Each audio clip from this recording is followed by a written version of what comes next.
കഴിഞ്ഞ ക്രിസ്മസിന് കാക്കനാട് ജില്ലാ ജയിലൊരു പരിപാടി അവതരിപ്പിക്കാൻ പോയി. കെസ്റ്ററിൻ്റെ കൂടെയാണ് പോയത്. ഇപ്പോൾ പാട്ടുകളൊക്കെ ഞാൻ സെലക്ട് ചെയ്തത്. അവിടെയുള്ള ആൾക്കാരെ സാന്ത്വനപ്പെടുന്ന രീതിയിലുള്ള പാട്ടുകളൊക്കെ സെലക്ട് ചെയ്തു. ഒരു സ്ക്രിപ്റ്റൊക്കെ പ്രിപ്പയർ ചെയ്തു. അങ്ങനെ പരിപാടി തുടങ്ങി. ആദ്യത്തെ പാട്ട് എൻ്റെ ദൈവം എനിക്ക് നൽകിയ സ്നേഹ സമ്മാനം ജീവിതം.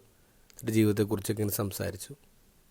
പിന്നെ രണ്ടാമത്തെ പാട്ട് ഒന്നുമില്ലായ്മ നിന്നെ കൈപിടിച്ച് നടത്തുന്ന ദൈവം, പെറ്റമ്മ മറന്നാലോ എന്നുള്ള മൂന്നാമത്തെ പാട്ട്. നാലാമത്തെ പാട്ട് ക്ഷമാശീലന യേശു എന്നുള്ള പാട്ടായിരുന്നു.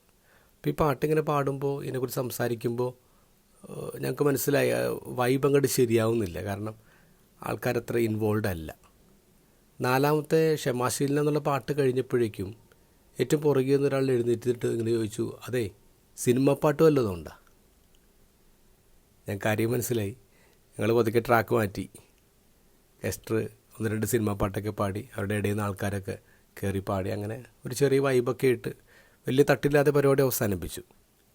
പരിപാടി കഴിഞ്ഞ് പോരുമ്പോൾ അവിടുത്തെ വെൽഫെയർ ഓഫീസറോട് ഞാൻ പറഞ്ഞു, സാറേ ഒരു ചാൻസും കൂടി തരണം. ഇപ്പോഴാണ് ശരിക്കും ഇവിടുത്തെ പൾസ് മനസ്സിലായത്. അപ്പോൾ സാറ് ചിരിച്ചിട്ട് പറഞ്ഞു, ഇപ്പം മനസ്സിലായല്ലോ, ഇവിടെ ഇങ്ങനെയാണെച്ചാ. നമുക്ക് മുറിയിലിരുന്നൊരു സ്ക്രിപ്റ്റൊക്കെ ചെയ്യാൻ എളുപ്പമാണ്. പക്ഷേ നമ്മൾ റിലേറ്റ് ചെയ്യുന്ന ആൾക്കാരുടെ ഇടയിലിരുന്ന് അവരുടെ പൾസ് മനസ്സിലാക്കിയിട്ടൊരു കാര്യം ചെയ്യുമ്പോൾ അത് കുറേയും കൂടി പവർഫുൾ ആകുമെന്ന് മനസ്സിലായി. ഈശോ ശിഷ്യന്മാരെ വിളിക്കുന്നത് കം ആൻഡ് സീ എന്ന് പറഞ്ഞിട്ടാണ്. പക്ഷേ ഇന്നത്തെ ഗോസ്പലിൽ ഈശോ അവരോട് പറയുന്നത് ഗോ ആൻഡ് സീ. നിങ്ങൾ ചെന്ന് നോക്കുവേൻ, നിങ്ങളുടെ കയ്യിൽ എത്ര അപ്പുണ്ട്, അവരുടെ ആവശ്യം എന്താണ്, ജനക്കൂട്ടത്തിൻ്റെ ആവശ്യം എന്താണ്, ഗോ ആൻഡ് സീ. അത് നിങ്ങൾ ചെന്ന് പഠിക്കാൻ ഈശോ പറയുന്നത്. ഒരു നല്ല ഇടയൻ എന്ന് പറയുന്നത് പള്ളിമേടയിൽ ഇരുന്നിട്ട് ആളുകളുടെ ആവശ്യം ഇതാണെന്ന് പറഞ്ഞ് തീരുമാനിക്കുന്ന ആളല്ല.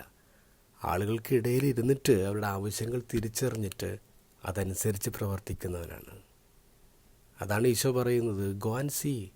നിങ്ങൾ ചെന്ന് നോക്ക്, നിങ്ങളുടെ ജനത്തിൻ്റെ ആവശ്യം എന്താണ്, പിന്നെ നിങ്ങളുടെ കയ്യിൽ എന്തുണ്ട്,